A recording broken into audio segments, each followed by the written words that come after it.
Hey, it's Tim, Pickup Truck Plus SUV Talk, and today I'm talking about the 2023 Chevy Silverado ZR2, not X. No, according to a recent report from my friend Manny over at musclecarsandtrucks.com, he's got some exclusive details on the ZR2. Basically, Chevy's taking the Chevy Silverado, mating with the Colorado ZR2, and creating this really cool thing.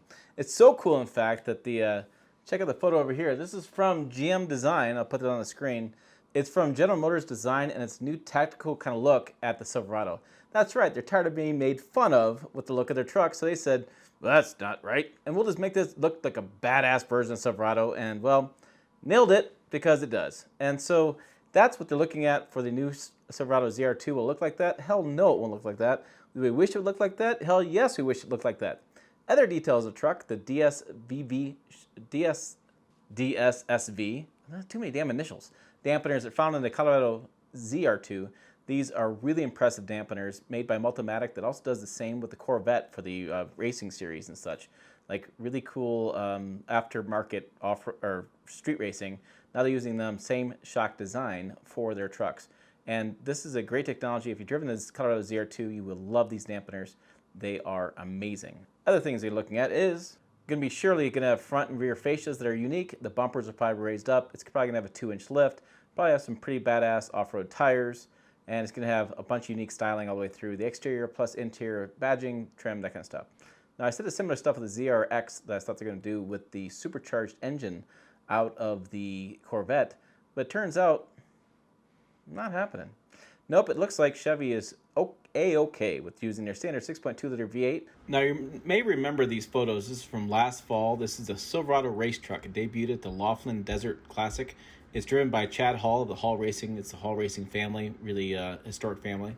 And this is the best in desert racing part of that series. Now, this was an LT Trail Boss base model, powered by the 420 horsepower 6.2-liter V8 mated to a 10-speed automatic. Now, they've made some changes to this truck, and this is what we're talking about. This is probably a preview of the ZR2. You have a long travel suspension, front and rear jaunts shocks, and a set of prototype high-capacity, the Multimatic dynamic suspension spool valve dampeners. And it's sitting on 35-inch off-road tires, skid plates covering the transfer case, steering gear, rear differential, and front underbody. Now, this truck, as you're seeing it, is what people are really thinking is going to become the Silverado ZR2. And this is basically was the test mule for this next truck. Excuse me, 420 horsepower. Make sure my facts right today. Against, now that is a good amount of horsepower, except you're going against the 700 horsepower from the Ram TRX and 704 horsepower from TRX. And the Ford Raptor is rumored to have offering a supercharged engine from the GT500. And so you have a bunch of supercharged engines going against the non-supercharged base 6.2-liter V8 10-speed. So hopefully they change that. However, GM has done this in the past when they did the new Duramax drive a couple years ago. They came out with the torque on that engine that was actually less than 1,000 foot-pounds of torque. I know, I said it out loud. Less than 1,000 foot-pounds of torque is a bad thing. Not really, but they did. And their thinking was that the majority of customers wouldn't actually use a lot of torque, so why put it in there? It could be similar thought process here. However, guys like power numbers. This is what we like. Big numbers. Cool. Guys and gals. Some women do as well. I'm just hoping it's got a badass exhaust. I'm hoping that the interior is improved. And that's the other rumor we're hearing is that they're going to have a better interior in that truck. It'll be kind of the foreshadowing to the next generation of updates for the Silverado and GMC Sierra. Now, I said 2023, and the reason I said that was because of COVID pushed everything back, and it pushed back the launch of this truck, and they're looking at 2023 for launch of this because they're just, well, got a lot of stuff in the pipeline, trying to get plants on there, trying to get plants to build them up trucks.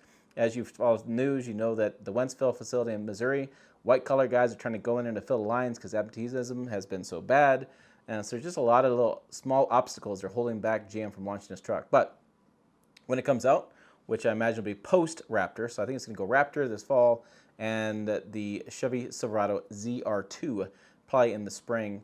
When it comes out, it should be badass. GM has taken a lot of crap lately for the trucks and interiors and such. They still build a good truck. They still sell pretty well. And this, hopefully, knock on wood, hopefully puts their stamp in the market and says, we're back.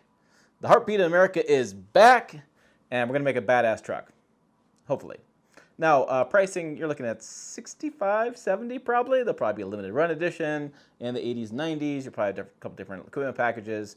I'm sure it's going to have skid plates all the way throughout, like the Z71 package does as well. And I'm really hoping, please, dear Lord, that it comes with a badass exhaust. When you have a 6.2 liter V8, put a badass exhaust on it. Come on, let's hear it. That's what the Ram TRX has, and we love it. Speaking of love and stuff, check out this other video over here. It's a good time. Also, a website down below for more information, like the rest of the story. If you want to read it rather than me telling you what it is, maybe you do. As always, thanks for watching. I'll see you down the road.